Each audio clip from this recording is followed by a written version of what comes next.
Shalom, tema kita hari ini, dua prioritas yang tidak boleh dilupakan dalam Matius 22 ayat 37 sampai 39. Banyak orang yang hidupnya tanpa tujuan, tidak ada prioritas, ikut arus. Pada dalam hidup ini, Tuhan mau kita menjalankan kehidupan ini dengan tujuan yang jelas sehingga kita mempunyai prioritas. Prioritas adalah hal-hal yang kita utamakan, nomor satukan. Apakah yang menjadi prioritas utama dalam kehidupan saudara? Prioritas utama dalam hidup kita adalah menjalin hubungan yang baik dengan Tuhan Allah kita dan menjaga hubungan yang baik dengan sesama manusia. Hal ini sesuai dengan firman-Nya dalam Matius 22 ayat 37 sampai 39. Jawab Yesus kepadanya, "Kasihilah Tuhan Allahmu dengan segenap hatimu dan dengan segenap jiwamu dan dengan segenap akal budimu." Itulah hukum yang terutama dan yang pertama, dan hukum yang kedua yang sama dengan itu ialah, "Kasihilah sesamamu manusia seperti dirimu sendiri." Benar, ayat sebelumnya yakni Matius 22 ayat 37 sampai 39 adalah prioritas hidup kita. Di sini kita akan membahas dua hal, yakni yang pertama, kasihilah Tuhan Allahmu. Kedua, kasihilah sesamamu manusia. Kebenaran firman Tuhan itu berisi tentang hubungan yang berkualitas baik dengan Tuhan Allah kita dan hubungan yang berkualitas baik dengan sesama manusia. Sehingga yang menjadi prioritas hidup kita adalah menjaga hubungan yang baik dengan Tuhan Allah kita dan menjaga hubungan yang baik dengan sesama kita.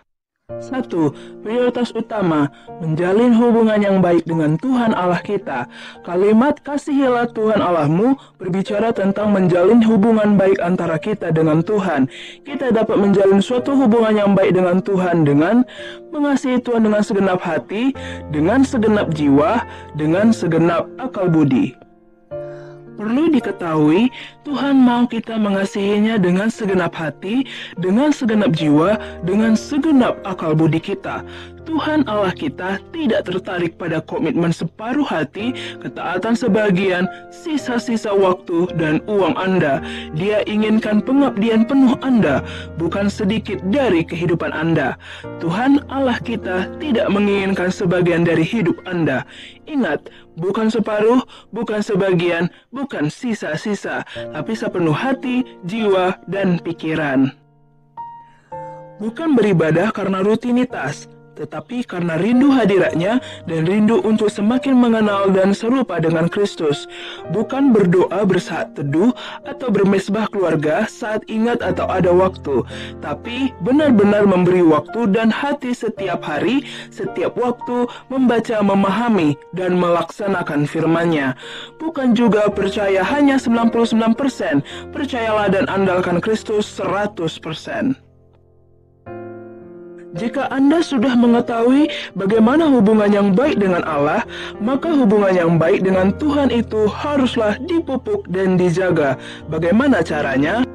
1. Mendekatkan diri kita kepadanya. Yakobus 4 ayat 8a, mendekatlah kepada Allah dan Ia akan mendekat kepadamu. Kedua, berkomunikasi dengan Allah melalui doa dan firman Allah. 1. Berdoa masuk dalam hadiratnya. 2. Membaca firman Tuhan lalu mendengar suaranya. Yang ketiga, melakukan perintah-perintahnya. Yohanes 14 ayat 15 berkata, "Jikalau kamu mengasihi aku, kamu akan menuruti segala perintah-perintahku." Prioritas kedua, hubungan yang baik dengan sesama manusia. Kalimat kasihilah sesamamu manusia menjelaskan tentang hubungan kita dengan sesama manusia. Kita harus menjalin hubungan yang baik dengan sesama manusia, yakni dengan cara mengasihi mereka yang baik maupun mengasihi mereka yang tidak baik. Prioritas kita adalah menjalin hubungan baik dengan sesama manusia, yakni antara lain dengan keluarga, dengan teman-teman, bahkan dengan orang-orang yang memusuhi kita. Lalu hubungan yang baik dengan sesama manusia haruslah tetap dijaga dan dipupuk dengan sikap. Efesus 4 ayat 2, tunjukkanlah kasihmu dalam hal saling membantu, di mana kita saling memperhatikan, melayani dalam kasih, mengampuni, mendoakan, dan menolong. 2. Jangan saling menggigit, menelan dan membinasakan. Galatia 5 ayat 15. Tetapi jikalau kamu saling menggigit dan saling menelan, awaslah supaya jangan kamu saling membinasakan, di mana kita tidak mendendam, membalas kejahatan dengan kejahatan, menjatuhkan, mengutuk, atau mengucapkan kata kasar. Jadi saudara-saudara yang terkasih di dalam Tuhan, kembali ke pertanyaan di awal tadi, apakah prioritas utama dalam hidup Anda? Menjalin hubungan baik dengan Tuhan dan sesama manusia, atau Anda memiliki prioritas hidup lain lagi? Jangan sampai salah prioritas, salah memilih tujuan, agar hidup Anda berbuah, berkemenangan, dan diberkati di dalam Tuhan.